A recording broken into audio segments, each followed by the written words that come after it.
What a beautiful San Francisco morning. The sun is shining. It's just too beautiful to not get on the water today. Captain Charles, all aboard!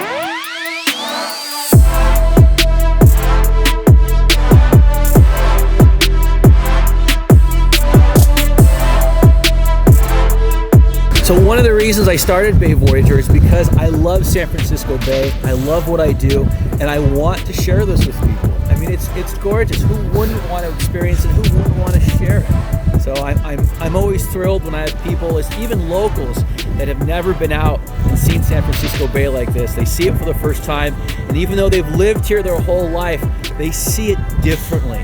And to me, that's an amazing thing that I love to help them see it differently.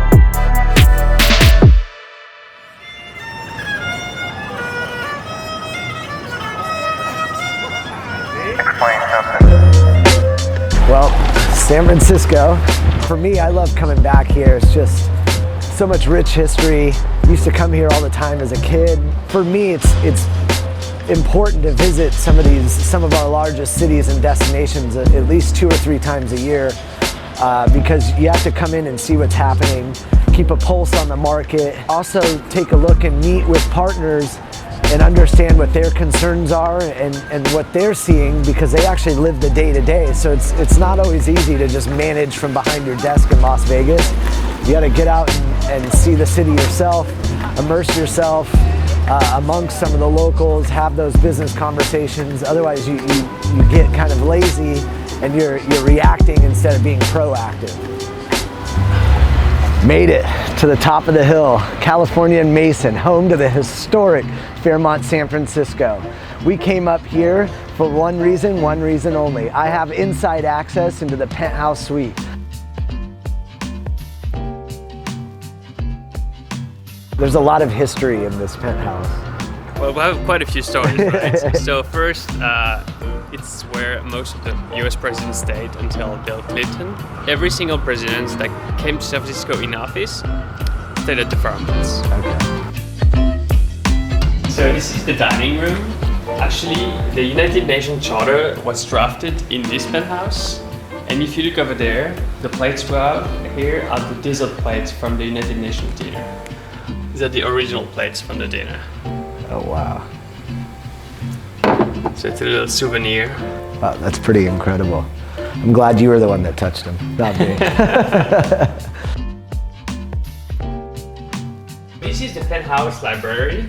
There's over 6,000 books, if I'm correct, in here. So all the books that you see here are original from the families that live here. We did find a book signed by JFK.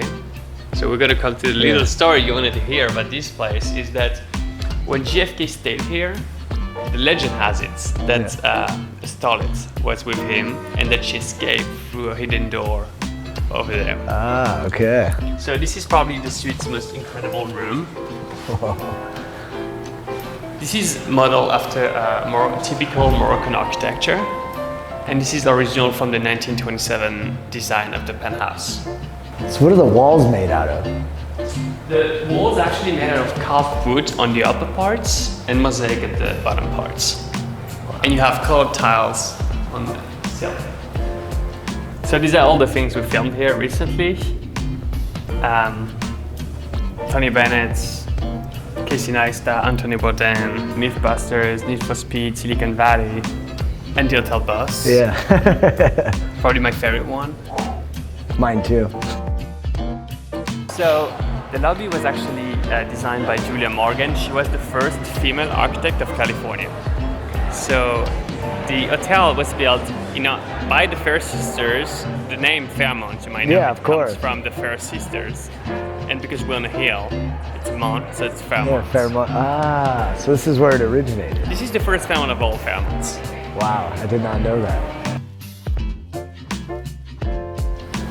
As always, this hotel never ceases to amaze me. The rich history I learn every time I stay here. Well, thank you, Fairmont San Francisco. I gotta keep this tour going though. Heading over to Chinatown, get our hands dirty, see what we can find, maybe a little dim sum for lunch, and yeah, just meet and speak to some of the locals.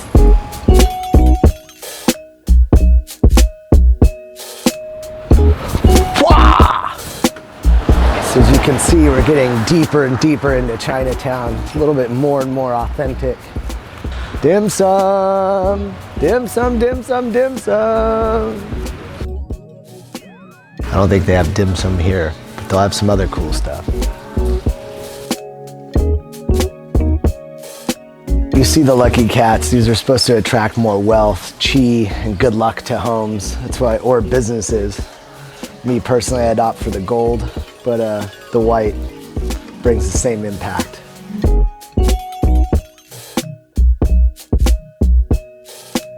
We found it. Great Eastern restaurant. Excited to try out the dim sum.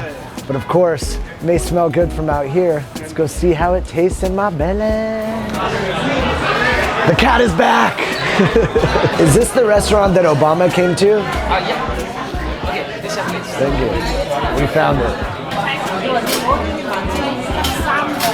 So we're going with steamed Shanghai dumpling, a shrimp dumpling. Definitely have to get some pork fried dumplings, maybe some vegetable spring rolls.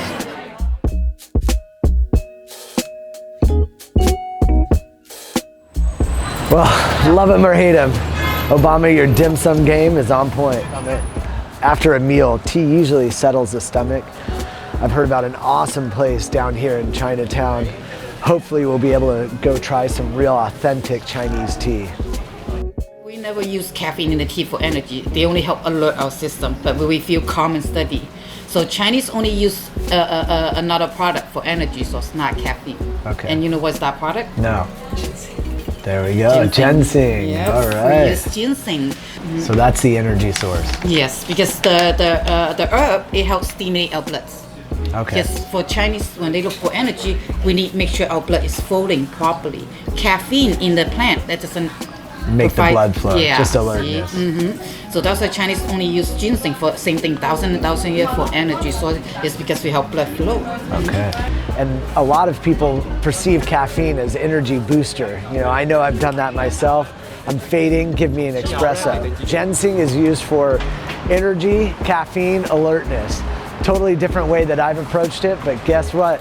We're here to learn, and that's why we're exploring the beautiful city of San Francisco. Welcome to one of the beautiful suites over here at the Viceroy Hotel Zeppelin. What I love about this room is not only the decor, it's very modern, eclectic in a historic building, but you have two different sides of the room. So you have the living room side, which you see here. Boom! Sit here, watch a game, relax, stretch out, or you can go into the other side, which is the bedroom.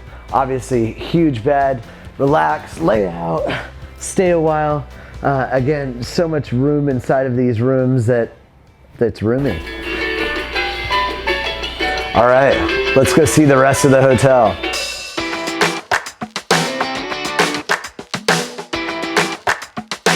One of the best parts of the Hotel Zeppelin, the game room, where a kid or an adult can be a kid. Connect 4, basketball hoops, little skee ball, 100! They have it all.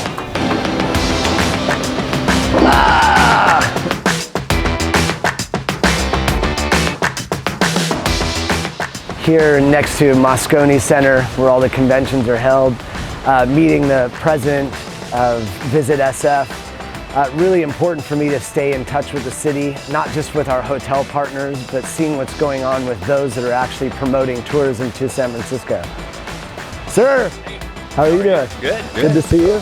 Welcome back. Long time. It's been a long time. There's a lot going on in the city, and when people think about San Francisco, there's the landmarks that everyone knows, comes to, and always visits. And a lot of travelers around the world are really looking to expand into things that are more experiential, off the beaten path, more living like locals. And with San Francisco, there's so much more to the city than people think once you dig in and explore it. And so what would you recommend to those travelers around Well, there's so much to do that, people love to, even if they've been here a million times, they still love to look at the Golden Gate Bridge. We as residents here, every time we see it, we still get in awe of it. It's just such an incredible thing. But what's happening right now in the city, so much is going on. You hear so much about kind of the economy of San Francisco and the Bay Area being the hottest in the world. What it's really fostering is some really intriguing things. For one, the culinary scene is off the charts. I think that we really do have the hottest culinary scene in the United States, if not one of the hottest in the world right now. Think how small San Francisco is. It's only 49 square miles, and we have more 3-star Michelin restaurants in the area than any other city in the Americas. It's pretty remarkable. So I would really recommend people getting out a little bit and exploring San Francisco like a local. Go on some websites, and if you're follow some blogger if you're really interested in a type of food scene, and go check out those places. That's my favorite thing. That's kind of like that insider's guide to San Francisco that you can experience it like a local and really understand why the city is so important to all of us. Well, thanks, buddy. I Well, thank you. appreciate it. Yeah. See you later. Bye.